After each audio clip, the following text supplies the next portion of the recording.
possible. I'm standing on the... You wanted to seek out new life. दोस्तों, आज हम Star Trek strange new world web series का episode 1 explain करने वाले हैं।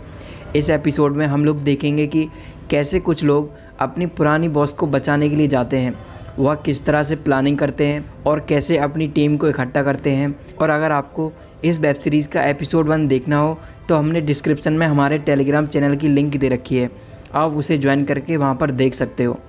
एपिसोड 1 की शुरुआत में हमें बियर क्रैक मोंटाना का सीन दिखाया जाता है। हम वहाँ पर कैप्टन बाइक को देखते हैं, वह ऑमलेट बनाते समय टीवी को देख रहे थे। वहीं कैप्टन बटोल सो रही थी, वह जागकर कैप्टन बाइक के पास जाती हैं और वो उन्हें कॉफ़ी भी ऑफ़र करते हैं। वहीं वह बताते हैं कि एंटरप्राइज़ का अगला एक हफ़्ता स्पेस में ही निकलेगा। दोस्तों, आपको बता दें कि एंटरप्राइज़ एक जगह है जो कि स्पेस में है। कैप्टन बटोल क्रिस को किस करते हैं और वह वहाँ से चली जाती हैं।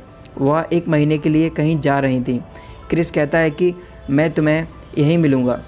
सीन शिफ्ट होता है और हम कैप्टन क्रिस को घोड़े से कहीं पर जाता देख सकते हैं। वहीं हम बॉब को देखते हैं, वह क्रिस से कहता है कि तुम जवाब नहीं दे रहे थे इसलिए मुझे आना पड़ा। बॉब क्रिस को किसी मिशन पर ले जाने के लिए आया था। वह चीफ का मैसेज भी दिखाता है, पर क्रिस कहता है कि किसी और को भेज दो। हालांकि बॉब उससे पूछता है कि तुम इन कमांड क्यों नहीं रहना चाहते। वो ये भी पूछता है कि आखिर वहाँ पर हुआ क्या था, यानी कि एंटरप्राइज़ में। पर कैप्टन क्रिस बताने से मना कर देते हैं। वो क्रिस को अपनी जिम्मेदारी निभाने का ऑर्डर देता है। इन लोगों का मेन मिशन तो नई दुनिया को खोजने का है। सीन शिफ्ट होता है और हम स्पॉक को देखते हैं। वहीं स्पॉक की मासूका उन्हें शादी के लिए प्रपोज़ करती है। स्पॉक ने ये सोचा भी नहीं था कि वह उसे शादी के लिए प्रपोज़ करेगी। वह दोनों ज़बरदस्त किस भी करते हैं, पर तभी एक आदमी उन्हें रोक देता है। फिर वह किसी दूसरी जगह पर जाकर आपस में इंटीमेट होने लगते हैं। जैसे ही वह लोग इंटीमेट होने वाले होते हैं तभी स्पॉक के पास एंटरप्राइज से संदेश आता है। वह कहता है कि उसे जाना होगा। दरअसल वो मैसेज क्रिस का होता है। वह कहता है कि स्पॉक हमें वापस चलना होगा क्योंकि नंबर 1 खो गई है। दोस्तों, आपको बता दें कि नंबर 1 वही चीफ है जिसे कि ये सारे लोग ढूंढने जाने वाले हैं। अगले सीन में हम स्पॉक और कैप्टन को साथ में देख सकते हैं।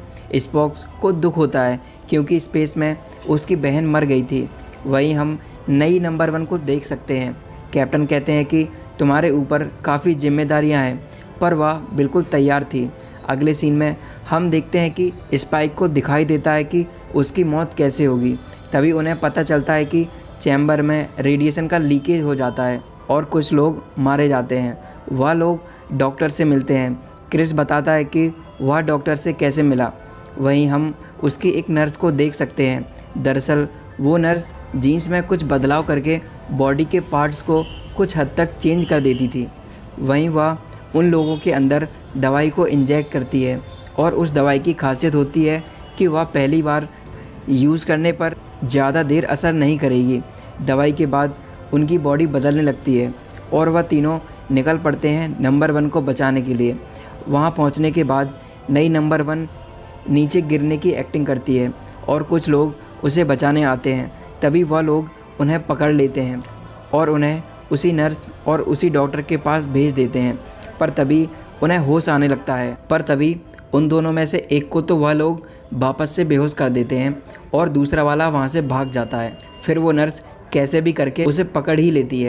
तभी सीन शिफ्ट होता है और हम कैप्टन एंड टीम को देख सकते हैं।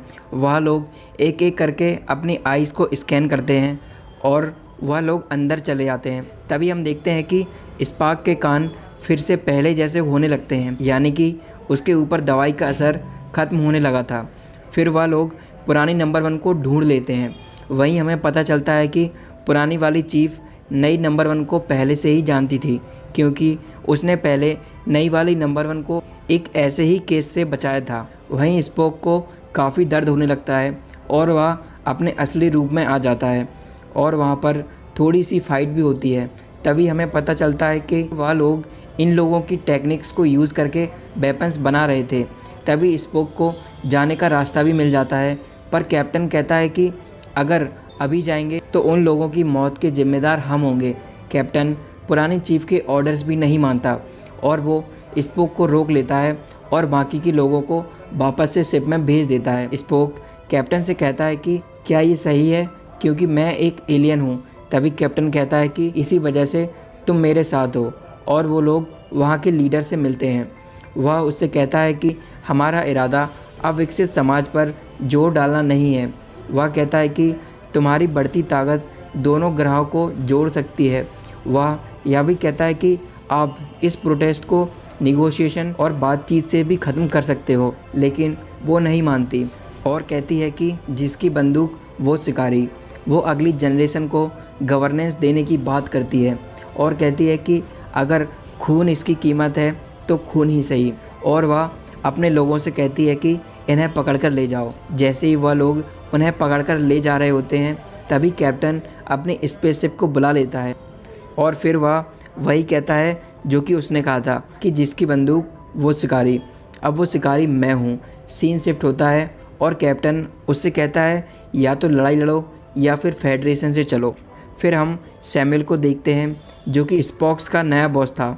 वहीं वह बताता है कि अगला मिशन होगा खोज, वह खोज जहाँ पर कोई भी ना गया हो, और वह लोग अपने नए मिशन पर निकल पड़ते हैं। और इसी के साथ ये एपिसोड यहीं पर ख़त्म हो जाता है। तब तक के लिए धन्यवाद।